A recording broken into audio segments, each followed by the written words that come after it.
Steve, on Friday you were on the wrong end of an injury time goal. You were celebrating today, though. That's football for you, isn't it?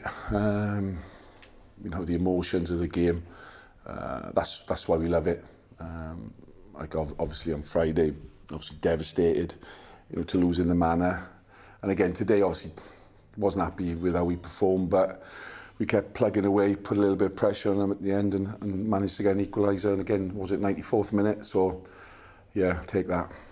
Ryan, ffordd rhwystredig iawn orffen y gêm allai ddechmygu.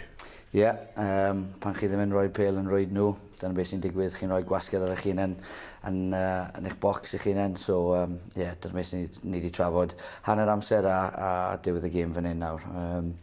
Oedd y gêm yn fflat iawn, oedd y gwynt ddim wedi helpu i'r naill tîm i ware, i fod yn onest, ond oedd yn fflat hanner gyntaf, daethon ni mas, a fi'n credu, 3 cyfle arbennig o dda.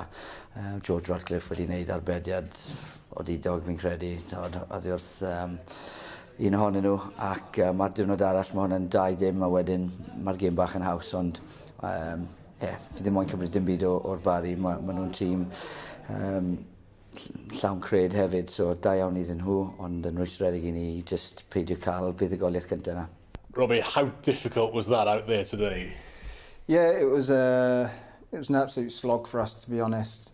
We were nowhere near where we wanted to be.